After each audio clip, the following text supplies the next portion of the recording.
Olá, pessoal! Estamos aqui em mais um episódio do Elas Conectam, onde nós conversamos com líderes do mercado de trabalho para falar um pouco sobre equidade de gênero, a necessidade da liderança feminina no mercado. E hoje estamos aqui honradas com a presença da Ângela Pegas, da Egon Zehnder, e com também a minha querida sócia, Eliana Quimente, da área de mercado de capitais.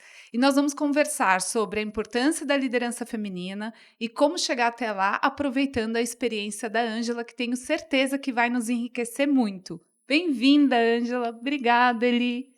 Obrigada, Carol. Ângela, obrigada. É uma honra e um prazer ter você aqui. Nós nos conhecemos há muitos anos. Eu te conheci como uma advogada que eu Exatamente. admirava muito. Cada vez que eu saía de uma reunião com você, eu pensava, nossa, que advogada, que pessoa maravilhosa. Você mudou de área e continua sendo uma profissional de referência. Então, seria muito bom se você pudesse contar um pouco para a gente da sua trajetória, do seu trabalho na Egon Zehnder, enfim, do propósito da Egon Zehnder, que é uma empresa, né, voltada ao tema de que a Sem gente dúvidas. trata aqui, e também falar um pouco do seu segredo para ter sucesso em tudo que você resolve fazer. Se puder dar um pouco essa receita para a gente, tendo em vista a sua trajetória, vai ser muito bom. Não, eu que agradeço aí o convite de vocês. Obrigada, Carol. Obrigada, Eliana. Também respeito e admiração mútua aí de mais de 2 décadas. Acho que não dá para falar, mas é mais de 2 décadas. E eu acho que realmente assim eu tenho uma trajetória um pouco diferente e talvez alguns pares meus do meu setor de atuação de busca de líderes podem dizer ela não sabe muito bem o que ela quer, né? Porque eu já fiz um pouquinho de tudo. Então eu tenho uma formação como advogada, como vocês, e que eu comecei a minha carreira como advogada, trabalhando principalmente na área de direito corporativo, sempre dentro de organizações. Então, passei pela RBS, eu sou gaúcha, formada pela URGS, lá no Rio Grande do Sul.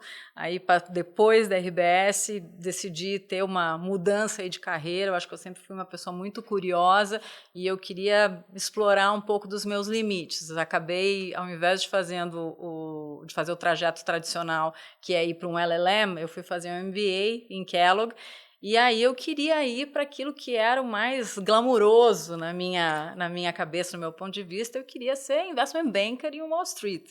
Então eu fui trabalhar na Goldman Sachs, trabalhei por alguns anos como banqueira de investimento em Nova York. Acho que aprendi um pouco mais aí de fusões e aquisições, mas fui menos feliz, confesso para vocês, dentro do setor financeiro. Resolvi voltar para o setor jurídico, aí atuei de novo na área de direito corporativo, na Ambev, fui head do jurídico do Grupo Ultra, e aí eu fui encantada com uma proposta um pouco diferente, que era para conhecer mais sobre pessoas, sobre liderança e trazer talvez essa minha visão de aproximar lados, que a gente fazia um pouco no M&A aqui, sim, de aproximar líderes, né? E acabei indo para a Egon Zehnder. A Egon Zehnder é uma das consultorias líderes em desenvolvimento de lideranças. O nosso propósito global é uma liderança para um mundo melhor. Isso é uma coisa que nos move globalmente. E estou lá na Egon faz 17 anos. Né? Tem sido um caminho super bacana, em que também me reinventei bastante durante esses 17 anos, focado muito em como é que a gente realmente aproxima pessoas, como é que a gente faz com que líderes se desenvolvam, as pessoas consigam causar mais impacto nos outros através de suas lideranças. Sim. E nos últimos anos tenho trabalhado muito com o conselho de administração. Então, a gente trabalha para buscar conselhos mais eficientes, para que os conselhos tenham um melhor relacionamento com o management, para que os conselhos consigam ter uma interlocução melhor com todos os stakeholders. Então, a trajetória foi mudando, né? Mas sempre com esse propósito de uma liderança para um mundo melhor, que é o que a gente realmente preza dentro da Egon Zehnder. Mas eu continuo com um pezinho aí no mundo jurídico, conhecendo todos os sócios de escritório, os general counsels da companhia, porque gosto muito dessa área também. Né? Então, isso para dar um sumário aí do que tem sido minha carreira nos últimos anos. Muito bacana. E, Ângela, dentro dessa liderança para um mundo melhor, quais são as maiores dificuldades que uma liderança de mulheres pode enfrentar? E se você acha que essa liderança ela enfrenta as mesmas dificuldades independentemente do mercado? Eu acho que a gente já conquistou, assim, muito mais espaço, principalmente nesses últimos 10 anos, né, do que talvez quando eu comecei lá na Egon. Para te dar um exemplo, a Egon Zendra vai fazer 50 anos de Brasil agora, em 25. Eu entrei em 2007, eu fui a primeira mulher da América Latina e fui a primeira sócia da América Latina. E a gente já estava aqui há 20 e tantos anos, né? Então, também até dentro de casa, a trajetória foi um pouco mais lenta, mas eu senti uma aceleração muito grande aí nos últimos tempos, né? Dito isso, Carol, tem alguns aspectos que eu ainda acho mais difíceis para a mulher, né? Eu acho que, às vezes, para a gente se posicionar, a gente precisa que o espaço seja dado. O espaço nem sempre é dado. Eu acho que a gente é mais respeitosa em geral, né, na hora da gente, sei lá, trazer uma opinião ou firmar nossa posição. Acho que a gente tem que ser um pouco mais vocal e um pouco mais metida, às vezes, nesses aspectos, né? Os homens, em geral, fazem isso um pouco melhor do que a gente, ou estão mais acostumados. Como normalmente tem menos mulheres ainda no ambiente de liderança, a gente está mais sozinha, né? Quando você tem uma par, né, perto de você, sim, é mais fácil, né? Sempre quando você tem mais gente, por exemplo, num conselho de administração, quando você tem mais de uma mulher, a gente vê que essas mulheres se posicionam mais, né? Estão mais presentes, são mais vocais. Então, quanto mais mulheres a gente for trazendo, eu acho que mais a gente vai se posicionando e ficando mais firme em relação às nossas posições. Então, essa coisa da busca pelo espaço, eu acho que é uma coisa mais recente, né? Existem, obviamente, todas as dificuldades, a gente tinha comentado há pouco, né, de você conciliar vida pessoal com vida profissional. Acho que também melhora isso nos últimos tempos, com os maridos, parceiros, etc., ajudando mais dentro de casa. Sim. E é uma realidade diferente para aquelas executivas que já estão num nível mais alto, que conseguem, né, ter a ajuda, né, externa dentro de casa, nos temas aí mais domésticos. Mas ainda tem uma questão de muitas mulheres se sentirem um pouco culpadas de que eu tenho que ser super mulher, né? Então eu tenho que ser a super executiva, eu tenho que ser a super mãe, eu tenho que ser a super filha, a super mulher. E é difícil, né? Sim. Então acho que tem essa questão nossa de culpa. De cobrança, culpa e cobrança. E cobrança, que às vezes também prejudica e pode ser um fator aí de barreira para a gente, né? Então, eu vejo esses dois temas, né, da busca pelo espaço e também da questão da culpa que nós mesmos temos. Porque quando a gente olha principalmente para o mercado executivo de mais alto nível, C-level, eu acho que é diferente quando a gente pega posições talvez mais júniores em mercados menos desenvolvidos, né?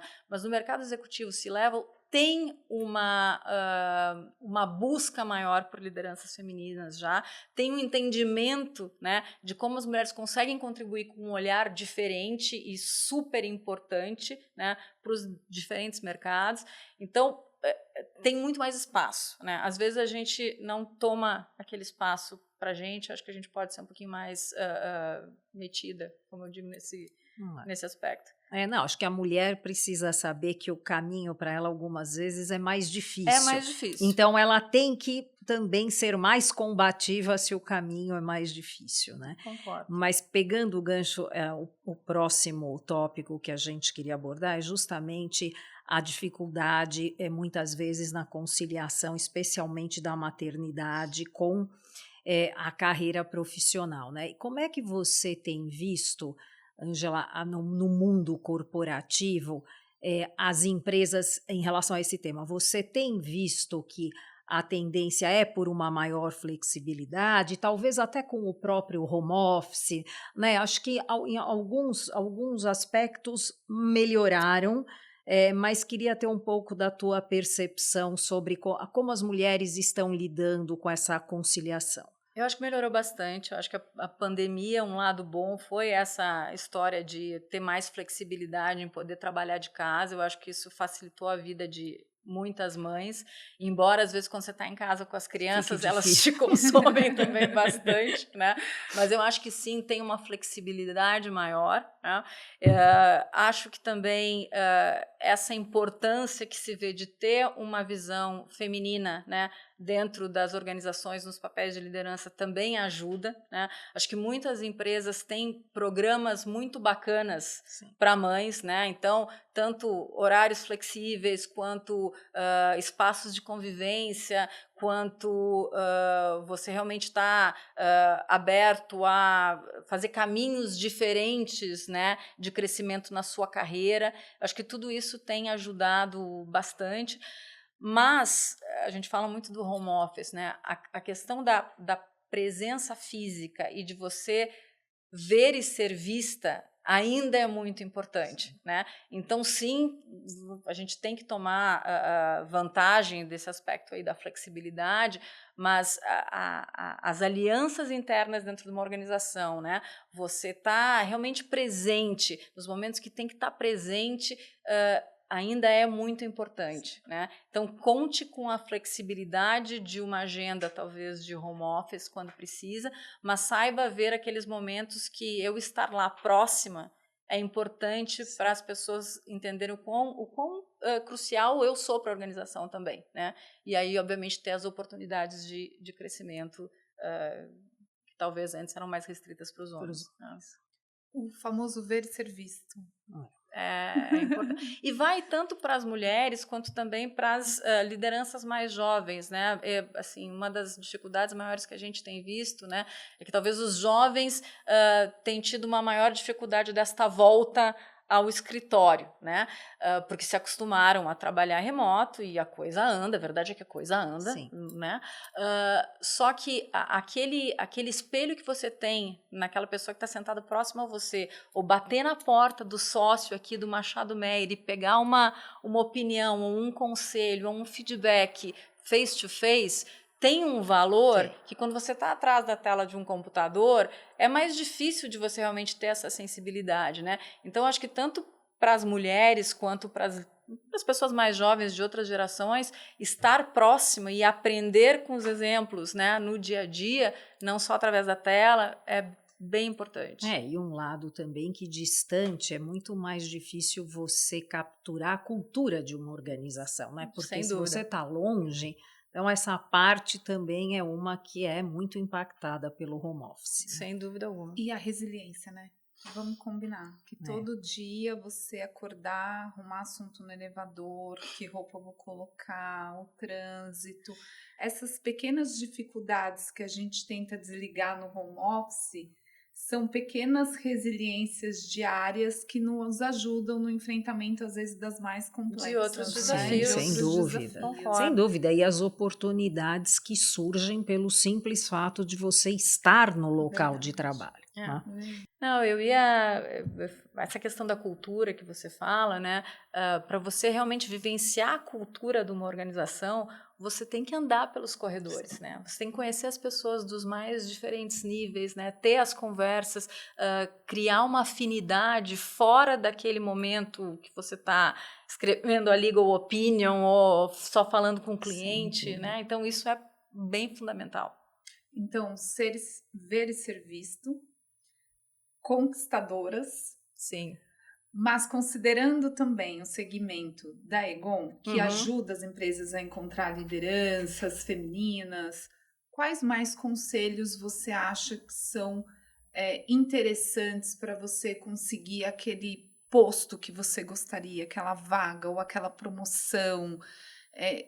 Como que você vê esses conselhos, além de tantos outros aqui que você já mencionou?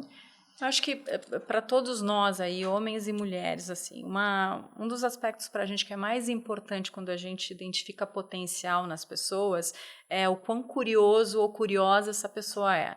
E aqui, quando a gente fala de curiosidade, não é só curiosidade sobre, né, o que está acontecendo no mundo ao meu redor, eu vou aprender um pouco mais, vou fazer um mestrado, vou fazer uma viagem de exploração profissional. Não, curiosidade é acerca da gente mesmo, né? E como é que a gente aprende sobre nós? É buscando feedback, né? Então, a gente busca entender se essa pessoa, ela busca feedback de uma forma constante, ela age sobre aquele feedback. Então, uma das primeiras coisas que eu diria é: busque entender como é que você é percebida ou como é que você é percebido pelos outros, né? E busque entender se tem áreas de desenvolvimento aqui que você talvez não perceba, mas que os outros percebam. E aí trabalhe em relação a essas áreas. Então, a questão da curiosidade eu acho que é, assim, fundamental.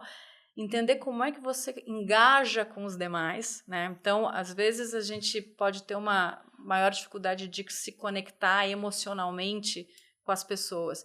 E isso é muito importante para entender o impacto que você causa nos outros, né? À medida que você vai crescendo, você vai ser um líder, né? E você não vai conseguir fazer tudo sozinho. Você vai precisar de seguidores, como a gente diz hoje na linguagem atual, né? Então, como é que você traz essas pessoas para perto, né? Engajando, se colocando nos sapatos dessas pessoas, entendendo o que são prioridades para ela, como é que você ajuda essa pessoa a se desenvolver.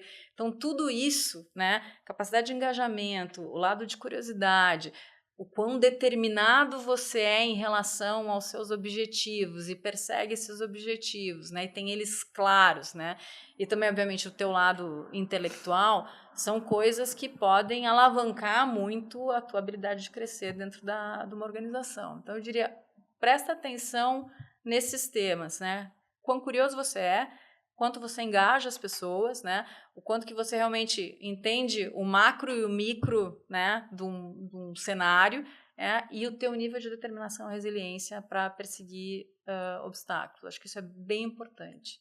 Autoconhecimento, podemos falar como fundamental, chave, né? Autoconhecimento aqui, né? E também a abertura para ouvir dos outros, né? Acho que isso é bem, bem crítico. E Ângela, falando em conhecimento, autoconhecimento, quer dizer, a gente vê também cada vez mais no mundo corporativo a exigência de pessoas que estejam antenadas com, seja com inteligência artificial, enfim, as novas tecnologias em geral, né, essa questão da inovação vem cada vez mais, obviamente, aí ganhando corpo. Como é que você vê hoje as empresas lidando com esse mundo que está se transformando muito rapidamente e todos dizem, né, não adianta discutir a inteligência artificial, ela está aí, então, quer dizer, hoje também as empresas talvez tenham que ter um olhar diferente para a geração Z, porque antes você via conselhos de cabelo branco e agora talvez a gente passe a ver, por conta das novas tecnologias, pessoas cada vez mais jovens. Você tem visto isso acontecer dessa maneira? Acho que, enfim, lá fora, em algumas regiões, a gente sabe que isso é muito comum. Sim. Aqui, queria saber se você já vê esse movimento. Não, muito, assim, eu acho que a gente acaba trabalhando com todas as indústrias, né, e desde o setor de varejo até o setor jurídico, até o setor industrial, essa busca de pessoas que entendam inovação, e aí vai até transformação digital, inteligência artificial, pega do diretor até o board member, é um tema crítico hoje em dia. Então, sem dúvida alguma, Eliana, assim, independentemente do setor que você esteja, você tem que estar antenado com esse tema, né? E claro que nem todos nós vamos virar expert em transformação digital, inteligência artificial, mas vai de novo para aquele ponto da curiosidade, né? Você tem que estar sempre aprendendo. E esse é um tema que está na pauta e vai ficar na pauta, não adianta, né? E você tem que buscar estar bem informado sobre isso. Agora, principalmente nessas cadeiras de maior liderança, já que você não vai ter o expert, né? Acho que se abra para inovação, né? E projetos transformadores que as pessoas do teu time possam trazer para você, né? E busque aprender com eles também. Né? Porque às vezes tem alguns preconceitos e algumas cabeças, né? Já fizemos isso não deu certo, ou eu já fiz isso e deu certo, então o caminho é esse. Isso. Mas as coisas hoje estão muito mutáveis, né? Então, esteja aberto ao novo, esteja aberto a ouvir outras ideias, mas também busque estar sempre bem informado do que está acontecendo. Eu acho que é uma das coisas que a gente agora vai promover ainda mais, é como é que você introduz os membros de conselho de administração nessas agendas, porque quando você olha para riscos que as companhias enfrentam, esse risco, né, de ficar para trás por algum tipo de disrupção, o que a inteligência artificial implica para a companhia dos mais diversos setores, né? Os riscos cibernéticos. Então, não é uma coisa que está lá longe, Não. né? Ela existe, como você disse, em todos os setores, né? Sim. Então, eu tenho que estar aware, pelo menos, né? Sim. Não, concordo. Eu acho que, claro, certamente as pessoas não vão ter o conhecimento necessário, mas, né, é pelo menos questionar o que nós estamos vendo, né, o que estamos fazendo, e como você disse, abrir a cabeça, né? Não adianta achar que as empresas ainda vão sobreviver sempre naquela rota imutável, porque acho que esse não é mais um caminho mesmo. Não, de forma alguma. Ninguém precisa saber fazer uma Codificar formatação algorítmica ou uma codificação, mas ao menos saber os impactos futuros dentro do seu negócio para você se preparar, se formatar e saber o que você vai ter que desempenhar lá na frente é muito relevante, né? E desafiar, provocar, saber questionar aquilo que te é apresentado, né? Eu acho que isso é fundamental. E sabe por que é extremamente desafiador? Porque a gente vive em diversos momentos de organizações que têm muito medo de errar. E quando a gente fala de tecnologia e inovação, é muito erro e acerto, porque você vai aprendendo com o erro, porque é sempre tentativa quando a gente fala sobre inovação, né? Porque é inovador, então é sempre algo que você está arriscando, geralmente pela primeira vez, ou você ser ali precursor de alguma coisa. E você só consegue fazer isso errando. Então, acho que isso vai desafiar as organizações e as próprias pessoas e a se desafiarem no erro e a assumirem os erros como sendo parte de um processo, né? E isso eu acho que é um bom caminho até para a gente voltar para a primeira pergunta que vocês mencionaram, que é essa questão da liderança feminina, né? Das líderes femininas que estão assumindo aí novas posições. Eu acho que a gente, em geral, é mais vulnerável, as mulheres, né? E demonstra, em geral, mais vulnerabilidade. Os líderes de hoje tem que mostrar mais vulnerabilidade, porque dentro desse mundo mutável é impossível você acertar sempre. Sim. Então, errar de vez em quando, né, é humano. Claro que você não pode estar vulnerável em absolutamente todas as situações, mas às vezes a maneira... Mas a gente está no mundo VUCA, né? No mundo VUCA, né? No mundo VUCA, vulnerabilidade. É isso. Não, e às vezes a melhor maneira de você se conectar com alguém e engajar é mostrar que você também é humano, que você também erra por vezes, que você também tentou e fez a coisa diferente, né? Então, eu acho que tudo isso também dá mais espaço, de novo, para as mulheres que talvez estão mais acostumadas a esse tipo de diálogo, né? Do que os homens que talvez foram, criados para serem mais duros, mais invencíveis, mais firmes, nas etc. Né? Então, eu acho que é uma coisa que nos favorece, sim, de certa forma também. Porque o erro vai fazer parte do processo. E ele vai ser necessário no mundo inovador, né? Acho que não tem como... Faz parte disso. Vai fazer parte disso, até para que a inovação fique melhor, né? Acho que é isso. E aí, entrando aqui para a gente... infelizmente, com dor no coração, e para nossa pergunta final, queria saber, diante disso, né? A gente falou aqui muito dos conselhos, da conquista, do ver e ser visto, de os erros fazerem parte do processo, da resiliência, do autoconhecimento, e como que as mulheres podem chegar ali no momento de liderança, que é tão solicitado, pedido, visto, tem sido uma pauta muito grande, sem desistir, né, do processo, porque às vezes acaba realmente a gente tendo poucas mulheres, né? Por várias razões, por várias inclusive a razões, própria inclusive a desistência, própria como você desistência, mencionou. né? Porque acho que ninguém é obrigado a querer. Acho que o leque de opções é o que faz a beleza da coisa. É você não ter que ser, mas é você poder ser, se você quiser. Não é? Mas Ter ter a ser dada a oportunidade. oportunidade.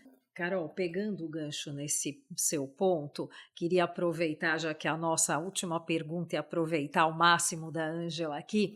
Eu acompanho as pesquisas, né? Então, eu estava vendo, enfim, pesquisas dizendo que, com base em umas 20 mil empresas pesquisadas pela Deloitte, 6% só no mundo são de CEOs mulheres, que no Brasil esse número foi de 0,8% para menos de 3% ainda. Aí, quando a gente olha companhias listadas no Novo Mercado, de 191 companhias, 50% não tem mulher na diretoria e 27% tem mulheres em conselhos. Então, falando dessas questões, né, de como realmente fazer com que as mulheres almejem esta liderança, o que você acha que a gente tem que olhar para atingir essa sonhada paridade? Eu acho que tratar as duas perguntas talvez de forma separada e juntá-las no final. Acho que talvez endereçando o teu ponto primeiro, né? Eu falei muito dessa questão que a gente tem que ser metida, que a gente tem que buscar ser vista, etc e tal, mas obviamente que tem um lado aqui das organizações também que tem o seu papel a cumprir para buscar uma maior paridade, né? Acho que uma das coisas que nem sempre a gente enxerga é as organizações terem bem claro o que são os papéis e as expectativas para cada função que eles estão buscando. Porque uma vez que a gente desenha um perfil da função muito claramente, né, não vai ser porque o fulano é mais amiguinho do ciclano ou porque o fulano fez aliança com o Beltrano que ele vai ascender àquela posição. Vai ser quem efetivamente check the boxes em todos os requisitos, né? Então, assim, ter bem claro expectativas, né, de cada papel, né, o que é necessário em termos de experiências, competências e tal, acho que nos ajuda muito e não vai ser só aquele que faz o melhor lobby lá dentro da organização. Então, diria isso para as organizações, primeiro ter claríssimo o que são os papéis necessários e expectativas para a posição, que acho que já é um bom caminho, né? E aí, em relação a essa tua pergunta, Carol, que as mulheres eventualmente tendem a desistir, a gente enxerga muito isso também, né? Que, de repente, cheguei num determinado patamar, já me provei, eu sei disso, né? Tenho um pouco de culpa de estar longe da minha família, do meu marido, quero um pouco mais de tempo para mim também e tal. E existe uma tendência, talvez, a não querer dar aquele passo extra do que é uma responsabilidade de ser um CEO de uma empresa, por exemplo, né? Então, ainda confesso que a maior parte das CEOs que eu tenho visto hoje no mercado, e não sei se é a minha experiência, porque não foi comprovado empiricamente isso, né? Ou tiveram filhos muito cedo, e aí não tiveram uma interrupção na carreira quando estavam já num papel de gerência ou de diretoria, ou não tiveram filhos e continuaram com aquela ascensão. Porque aquele tema de culpa, acho que acaba aparecendo em algum momento, né? Então, o que eu acho importante? Eu acho importante as organizações mostrarem essa flexibilidade, né, para talvez mais tempo disponível para a família num determinado momento da carreira, principalmente quando a maternidade pega, ou eventualmente você poder tirar um sabático em algum momento, ou você poder fazer um part-time em algum momento, enquanto você está solucionando alguns temas pessoais que são importantes, né? E também o que eu vejo muito é as mulheres talvez largando a carreira executiva numa determinada senioridade para migrar para conselhos, né? Então, não indo o extra mile do ponto de vista de CEO e migrando para conselhos. Eu acho que a gente tem que fazer um esforço maior para ter esta flexibilidade que eu disse em mais momentos das carreiras das mulheres, né? E que isso deixe elas talvez mais confortáveis para tomar decisões, né? Para um lado, para o outro, que vão fazer elas mais felizes. Mas a verdade é que eu realmente vejo que tem uma escolha ainda muito grande de algumas mulheres por uma carreira mais flexível em termos de tempo, e aí os conselhos de administração têm sido uma alternativa, eu acho que bastante procurada, e que os homens acabam procurando mais tarde do que as mulheres, né? As mulheres acabam procurando aí pelos seus 45, 50 anos, os homens só vão procurar essa carreira aí pelos 60 anos, né? Então, acho que a flexibilidade é uma coisa que realmente as companhias podem dar em mais momentos da carreira das mulheres, para que talvez elas não desistam e partam para uma carreira um pouco diferente, sem buscar posições de CEO de forma mais contínua e longeva, né? Tá certo.